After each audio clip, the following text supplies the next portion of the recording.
Allez, bonjour à tous, on est parti pour une analyse sur le Bitcoin, on verra juste Bitcoin et Ethereum. Aujourd'hui, on est dans la semaine du merge qui va se dérouler dans les prochains jours. On n'a pas la date précise, mais ça devrait arriver. Donc, on va analyser ces deux actifs, tout simplement. Donc, le Bitcoin, on avait été chercher la zone de liquidité qu'on avait déterminée, là où il y a tous les stop-loss de ceux qui long. Donc, voilà, on a été chercher ces stop-loss et on a fait une magnifique clôture. Donc là, on avait clairement un trade à prendre avec, hop, une position d'entrée ici, le stop sous le précédent creux, et après le TPC comme vous le voulez. Mais en tout cas, ici on avait un setup très intéressant avec le fait de mécher et de clôturer bullish, c'est une prise de liquidité, et c'est tout simplement une pattern qui est vraiment très intéressante, où on peut se retourner, c'est même une figure où on se retourne assez souvent. En plus, à noter qu'on avait fait une divergence haussière, qui a été validée, et on en a refait une deuxième, qui est validé aussi. Là, on voit qu'on diverge parce que le momentum est en contradiction avec le prix, tout simplement. Maintenant, qu'est-ce qui peut se passer dans les prochains jours? Alors, je n'ai pas de boule de cristal, mais pour moi, il y a très peu de chances qu'on retourne en bas du range. Je le dis assez souvent, mais je dis souvent, les V-bottom sont amenés à être testés. Ici, on avait un V-bottom, et on est venu le retester ici pour faire un W. Pour moi, ici, on ne va pas retester ce V, parce que ça donnerait la possibilité déjà à ceux qui ont short dans cette zone de clôturer à break-even tout simplement, et ça permettrait aux longues d'avoir une entrée très intéressante ici. Et pour moi, on n'aura pas cette entrée, parce que là, on est venu chercher les liquidités, et on va repartir plus haut, et on fera potentiellement un W weekly, donc ça, c'est pas encore d'actualité, mais on a la ligne de coup vers les 25 000 $, et si on valide ce W weekly, on aura clairement une reprise haussière en moyen long terme. Donc on va repasser en daily, on arrive dans notre zone de rechargement de short, donc là, il va falloir faire attention, c'est une zone où les gros portefeuilles, ils peuvent tout simplement retourner le marché. Alors on n'y est pas encore, on n'a pas de divergence baissière, on n'a pas de M-top, donc on n'y est pas encore. Maintenant, va falloir se méfier de cette zone, parce qu'il pourrait tout simplement, les gros portefeuilles, venir chercher cette zone de rechargement de short, faire un M-daily, qui nous ferait retourner en bas du range, et si on retourne en bas du range, c'est automatiquement pour casser vers le bas. Et on pourrait faire un un M-top, en weekly, ce qui serait vraiment bearish. Donc voilà, affaire à suivre là-dessus. On va passer en 4 heures. En 4 heures, on commence à diverger légèrement. La divergence n'est pas validée. Tac. Ici, on diverge. Et va falloir faire attention parce qu'on peut corriger. On peut avoir une petite correction. Alors, avoir une divergence baissière, c'est pas spécialement avoir un gros dump ou redescendre vraiment, on chute énormément. Ça peut être tout simplement une correction, une petite correction ou une consolidation. Voilà, on pourrait revenir les 0,382 ou cet order block ici. Là, on a un order block, on pourrait aller chercher cet order block et repartir à la baisse. Mais en tout cas, la divergence baissière nous indique que le marché a besoin de respirer, les acheteurs sont moins puissants en 4 heures et on va probablement consolider. Donc voilà, affaire à suivre là-dessus. Mais en tout cas, le marché s'essouffle. Voilà ce que j'avais envie de dire pour le Bitcoin. Pour moi, voilà, si on retourne en bas du range, il faudra vraiment faire attention.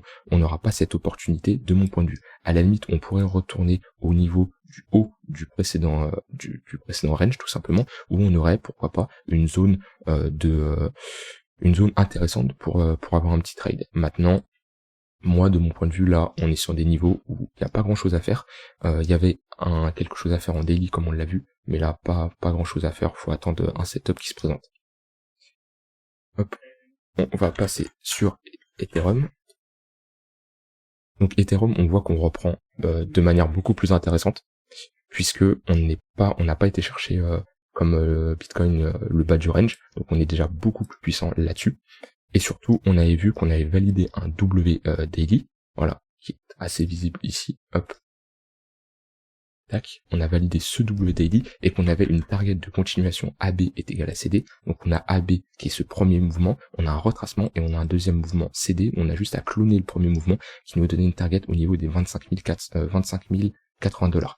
Maintenant pareil, ce qu'il va falloir faire attention, hop, c'est ce niveau-là, les 0,118 de Fibonacci. On n'a pas buté dessus, on a presque été dessus, mais on a cette zone de rechargement. Il va falloir clairement se méfier. C'est vraiment la zone où si les grosses institutions ils veulent retourner le marché, ils feront tout simplement ici. On n'a pas fait de divergence haussière sur Ethereum, ce qui prouve que Bitcoin remonte beaucoup de manière plus importante que Ether. Et on le voit tout simplement sur la paire Ether Bitcoin. ou en daily on est en train de retracer. Bon alors c'est pas violent, hein, mais on a un petit retracement, Bitcoin qui reprend du pouvoir sur l'Ether. Après c'est normal, on arrive en haut d'un range, si on consolide au-dessus de ces bornes, c'est intéressant parce qu'on peut tout simplement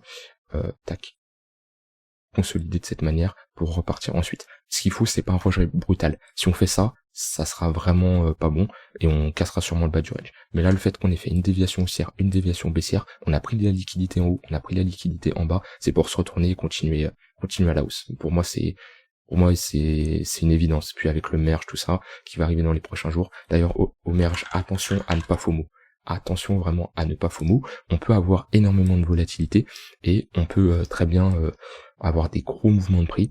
Donc moi, ce que je conseille, c'est d'avoir un peu de cash de côté, l'USDT qui est prêt pour avoir des opportunités intéressantes. Si on a pas mal de volatilité, on retourne au niveau des 1400, voire des 1200. Alors c'est très peu probable, mais on n'est jamais sûr de rien. On a ici des opportunités si on retourne dans cette zone pour faire de l'achat spot tout simplement. Voilà, j'avais rien de plus à dire. On est en train de monter doucement mais sûrement. Voilà, donc soyez méfiants quand même au retournement. Si je voulais juste ajouter pourquoi aussi le marché crypto reprend, tout simplement parce qu'on a le dollar qui corrige. Je l'avais posté sur le Discord. D'ailleurs, si vous voulez avoir des événements en avance, je vous invite à rejoindre le Discord. Mais voilà, ici on avait vu on avait fait un ravalement baissier, on avait ravalé la bougie précédente et c'est pour ça que les cryptos ont repris une tendance haussière, parce qu'aussi sur le dollar on corrige. Et si on voit le dollar, quand on corrige sur le dollar, c'est les cryptos qui sourient tout simplement et qui permettent de performer. À l'inverse, quand on monte sur le dollar, c'est l'inverse qui se produit. Si on regarde sur toute cette période-là, donc du 15 juillet au 11 août, on a fortement baissé. Et si je regarde sur le Bitcoin, 15 juillet, 11 août, donc du 15 juillet ici, au 11 août, on a augmenté. Et quand on a reperformé sur le dollar, on a rebaissé. Et actuellement, c'est l'inverse qui se produit. Donc voilà, c'est vraiment intéressant de surveiller la paire du dollar. Quand elle nous donne des signaux comme ça, on peut un peu prédire si les cryptos vont pump légèrement ou pas. Voilà pour cette vidéo, j'ai rien d'autre à ajouter.